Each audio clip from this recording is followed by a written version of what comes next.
Et si la clé du succès, c'était pas d'en faire plus, mais au contraire, d'en faire moins? C'est un peu contre-intuitif, non? Eh bien, aujourd'hui, on plonge dans cette idée qui est, oui, assez radicale. Le vrai leadership stratégique, c'est l'art de renoncer. C'est le courage de dire non pour protéger ce qui compte vraiment. Un changement de perspective qui peut absolument tout changer. Michael Porter l'a dit, l'essence de la stratégie, c'est de choisir ce qu'on ne fera pas. Honnêtement, ça va à l'encontre de pas mal tout ce qu'on apprend. Pourtant, c'est la clé pour retrouver de l'impact dans un monde complètement surchargé. Il faut comprendre que chaque choix stratégique est avant toute chose un renoncement.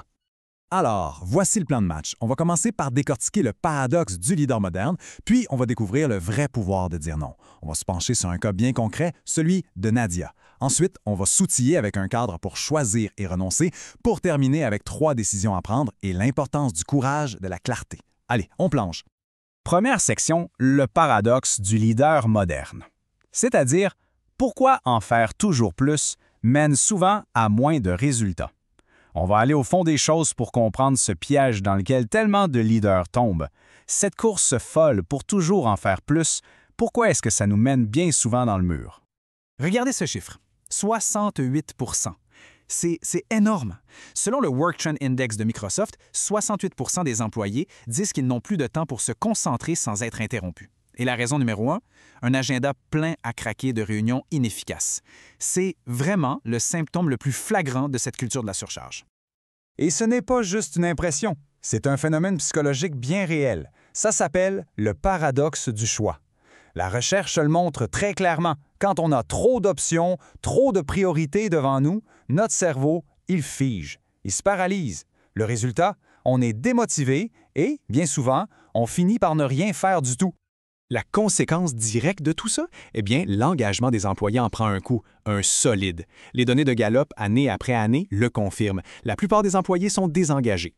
Et quand on creuse, la raison qui revient tout le temps, c'est le manque de clarté, le manque de focus qui vient d'en haut. Bon, assez parlé du problème. C'est l'heure de passer à la solution. On entre dans la deuxième section, le pouvoir de dire non. On va redéfinir la stratégie comme étant une soustraction. C'est là que ça devient vraiment intéressant. OK, il faut qu'on change notre définition d'un choix stratégique. On pense souvent que ça veut dire ajouter quelque chose, un nouveau projet, une nouvelle initiative. Mais en fait, c'est tout le contraire. Une vraie bonne décision stratégique, c'est une action qui enlève de la complexité. Elle enlève ce qui disperse l'énergie, ce qui ralentit, ce qui dilue l'impact.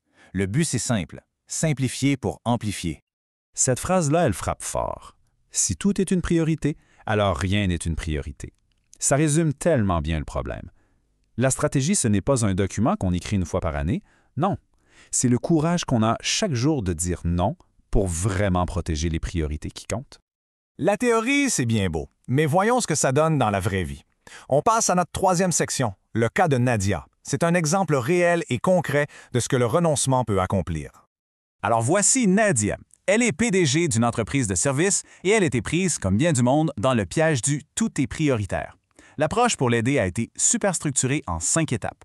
D'abord, on a mis sur papier tous les projets en cours. Ensuite, on a calculé le coût réel des réunions. 3e étape, classer les initiatives. Puis, le moment de vérité, on a tranché.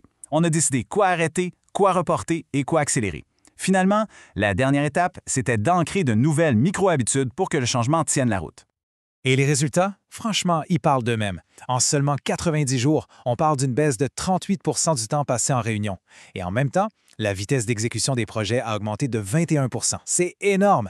Mais au-delà des chiffres, le plus gros gain, c'est que son équipe a enfin retrouvé du temps de qualité pour penser, pour être stratégique.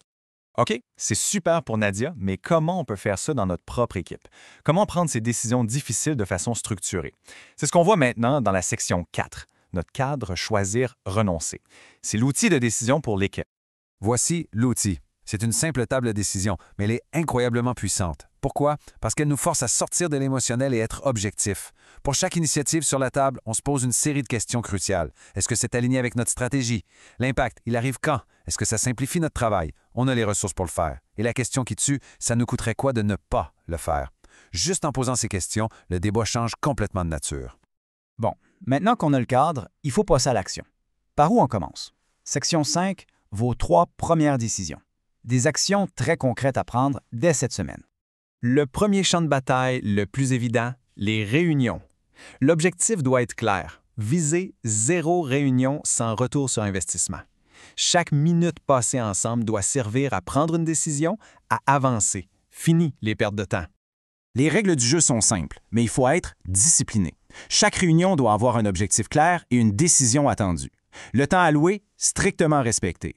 Et on ne quitte jamais la salle sans une décision écrite, un responsable pour la suite et une date limite. L'action à prendre tout de suite, faites le ménage et coupez au moins 20 des réunions récurrentes qui ne mènent nulle part. Deuxième front, les projets. Le mot d'ordre ici, c'est « fermer des portes pour créer du focus ». Ça demande du courage, oui, mais il faut voir ça comme ça. Chaque projet qu'on abandonne, c'est de l'oxygène, c'est de la concentration qu'on redonne aux projets qui comptent vraiment. Une méthode super efficace pour ça, c'est de se fixer une limite de travail en cours. On appelle ça une WIP limit. Par exemple, on se dit « pas plus de 5 initiatives stratégiques en même temps ». Point. Et quand on dit non à un nouveau projet, la clé, c'est la communication. On n'explique pas juste le non, on explique surtout le oui qu'on est en train de protéger en faisant ça. Et enfin, troisième décision, qui est peut-être la plus cruciale de toutes. Il s'agit de sécuriser du temps pour le travail en profondeur, le fameux deep work. On doit protéger activement la ressource la plus précieuse qu'on a aujourd'hui. C'est pas l'argent, c'est pas la technologie, c'est le temps de focus ininterrompu. Comment on fait ça concrètement? C'est simple. On bloque dans l'agenda des membres clés de l'équipe 2 périodes de 45 minutes chaque jour. 0 réunion, 0 notification. C'est du temps sacré. Et pour s'assurer que ça tienne, on utilise un suivi des habitudes pour renforcer positivement cette nouvelle discipline. Ça doit devenir non négociable. Excellent. Mais comment on fait pour que ça dure? Pour que ça ne soit pas juste un coup d'éclat, mais une vraie transformation de la culture? On en parle dans notre dernière section, le courage de la clarté. Il faut formaliser cet engagement au focus. Et pour ça, il y a un outil ultime, le contrat de renoncement. Imaginez un document, une seule page, qu'on fait chaque trimestre. Dedans, on écrit noir sur blanc ce qu'on a décidé de ne pas faire et on explique pourquoi. C'est l'antidote parfait au oui automatique, au oui par réflexe. Pour conclure, revenons à cette idée fondamentale. Choisir, c'est renoncer. Mais il faut voir le renoncement non pas comme une perte, mais comme la plus grande marque de respect pour les oui qu'on a déjà dit. C'est honorer nos engagements. C'est un acte de dévouement envers ce qui est vraiment important. Alors, la vraie question stratégique à se poser, ce n'est plus qu'est-ce qu'on pourrait ajouter, c'est plutôt qu'est-ce qu'on doit avoir le courage d'enlever pour enfin réussir.